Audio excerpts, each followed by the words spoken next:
and welcome back to my channel. If this is your first time with us, welcome. If you're coming back to visit us, welcome back.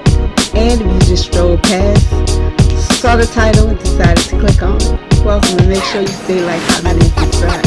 And make sure you share. We love to travel with other parties. Ready?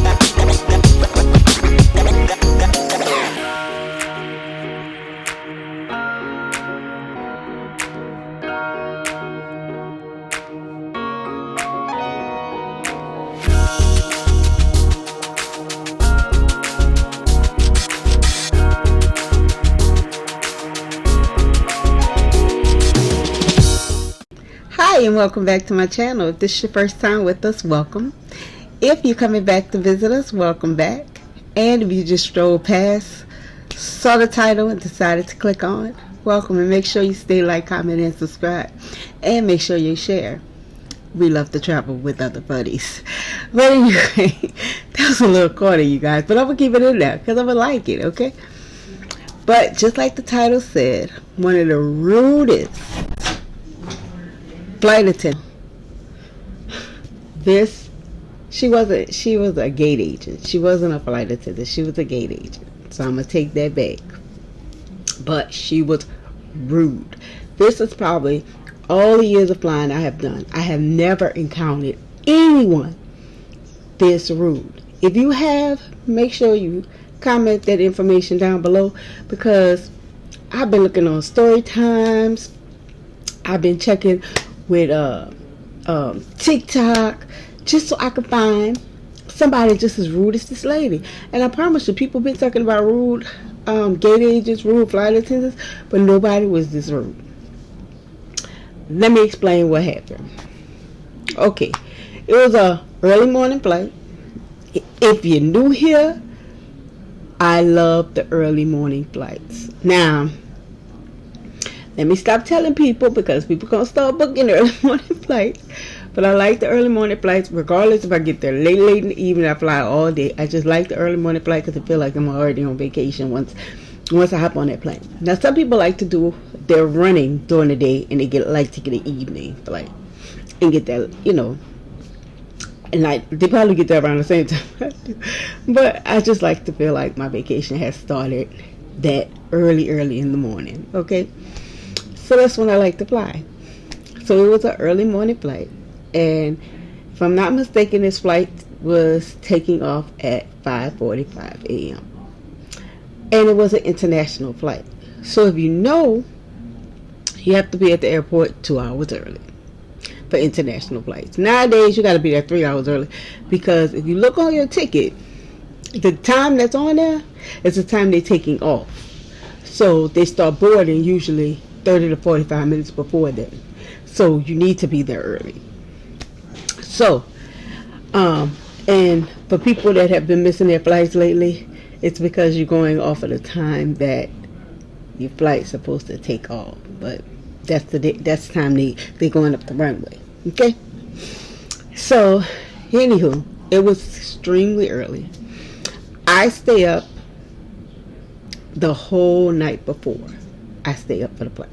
But this particular flight, we went to the airport. We had just had a mishap. If you watch my last couple of story times, you'll know I had some mishaps where we had to stay over. We had a layover, and the layover got canceled, and we had to stay in DC for 2 days before we can come back to our destination. And once we got to our destination, we had that flight that following morning. So we got back to our destination at 12 a.m. and we had to be, our flight was taking off at 5:45. So we had to be back at the airport for 3 o'clock. So let me break it down for y'all. When we got there that morning back to the airport, which we had just left the airport, when we got back to the airport, literally it was 3 hours we had been gone from the airport. Okay, and we were up in DC. We stayed the night before, and we got up that morning, checked out of our hotel in DC, came to the airport that afternoon, flew back home, repacked, and came back to the airport. So, I mean, the last 72 hours for us was kind of like hustle and bustle, and you know, kind of all over the place, like the story time. So that's how that's how we were moving. So we were kind of jet lagged, kind of tired, right? So when we got to the gate, we pretty much like coffee. We need like coffee and like kind of gather ourselves because it was just a lot going on. Okay, so we get to the so we waiting for the gate agents to start boarding. So they called the first group of people to board, and you know, it's usually elderly people with wheelchairs, military, things like that. So they boarded them first. Then they boarded priority, right? And so we were in zone 2. I think that's what they called. I don't know, but so we had got up and we were standing behind priority. So my husband's like, come on, you know, he was just ready to get on the plane. He was just ready to get on the plane and get us snoozing, get us some sleep before we arrive at our destination, because we had 3-hour plane ride to our destination. So he was just like dead dog tired. Again, we had just been everywhere for the last 72 hours. So he just wanted to get on the plane and get some sleep. So he was like, come on. So he like runs, like his body was on 10 because he just wanted to get seated, sleep. So so we standing behind zone 1, they call it. So we standing behind the people, and anybody that walked up behind us that was zone 1, we let them go. So nobody else was standing behind us, so we steadily walking up to the front to the desk. So we get up to her. She sees our tickets to zone 2, and she said, I haven't called for zone 2. So we said, okay. So she was like, y'all need to step to the side. So I said, okay. So we stepped to the side, and she walks away from the kiosk. So she comes back, and she says, I'm still looking for a priority. Anybody that's still priority, come to the front. So we just standing there, la la la la la. And then she then walks away from the gate. She walks away from the gate. She goes somewhere else. So as she walked away from the gate, the next lady calls zone 3. Now we zone 2. So me and another lady standing beside us, and my husband kind of looked. So my husband's like, come on. So we walk up to the desk for them to ring. She say, it's not your zone. The lady that was standing, she says, not your zone. So we moved to the side. I said, well, she says zone 3, we zone 2. What is going on? So they go and they let everybody in. Me and my husband, and there's actually a pilot standing there to look for to see if there's any seats available, because he was actually coming as to get to his base or something, he was saying. So he was standing there waiting for a seat, and he said, are y'all waiting for standby? I was like, no, we're not waiting for standby.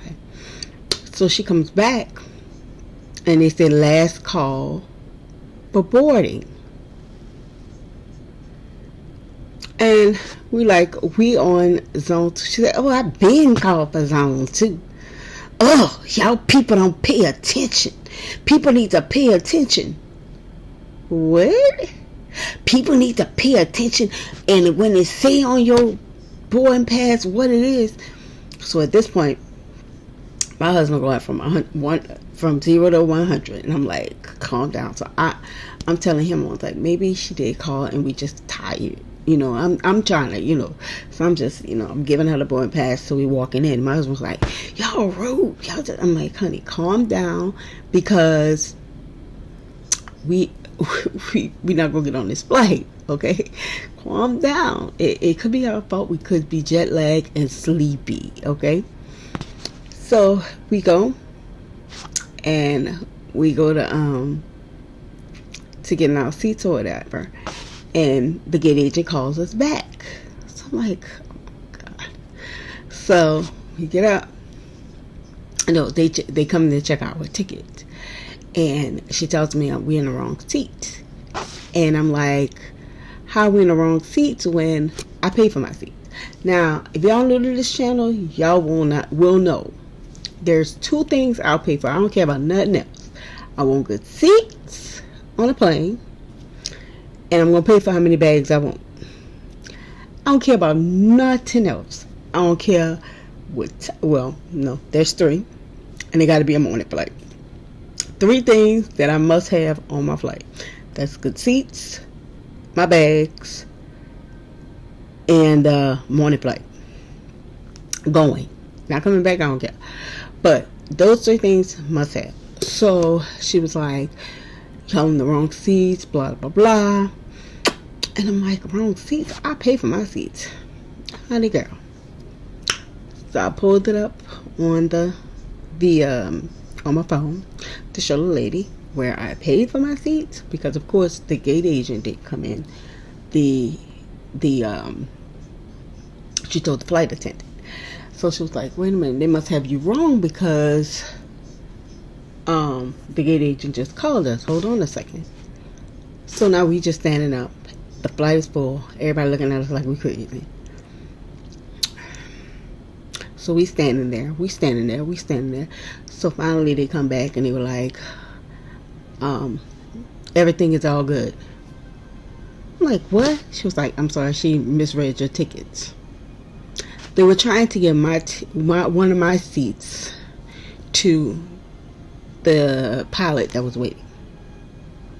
She was trying to tell them that that my seat was way in the back, where they had to put the pilot, and they were going to take my seat that was right in the front. No, ma'am, you was not. And she had actually changed it in her computer. But luckily, I keep my receipts when I pay for my seats. No, ma'am. No. And she was like, oh, she put it on the policy. No. What you're not about to do is play with me and my seats that I paid for. Now, I think what she thought was that, you know how when you check in, they randomly put you in a seat. And I think that's what she thought. And she was going to randomly change my seat. And that's what I think she was trying to do. But no, ma'am. Sister girl paid for her seats. Paid. I snapshot it, so it won't take long for me to pull it up. And I make sure I keep it when we check in and everything, I make sure I save all my receipt snapshots and that's a tip for y'all, on the day that we travel, so it's easy for you to see.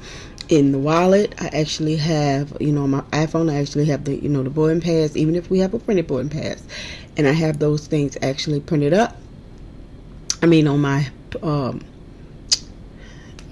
photos. So I just pull it up so you can see, what I paid for, the seat numbers and all that jazz, my bags, all that jazz. And I also print it out, but I have time to pull out the printouts. Because they were in my overhead. We had put it in the overhead when we had first walked up there. But I would have pulled that out too, because it was right in the front of my under the seat bag. But I put it on the overhead because I would have pulled that out too and been like, here ma'am, here. And she was like, oh, I'm sorry. Then it was a mistake. It was an overlook. It was a mistake. It sure would have been. But I think she was just picking because she could. But I told my husband, I was like, it's just because we're tired. He was like, tired? Nothing. He was like, she had to prove a point. I was like, and he was like, but what would have been the last straw? If she would have said we had to go to the back, if you wouldn't have had your copy, and she would have said one of us had to go to the front of one, that would have been it. I was like, we just tired. So we sat down. Before you know, before we was even up the runway, me and him both was knocked out asleep. So regardless of what day she was having, we were going to have a good day on vacation. And with that being said, that was the rudest. The rudest. I think she was mad she wasn't going on vacation. But if she would have acted right, I might have bought her a ticket.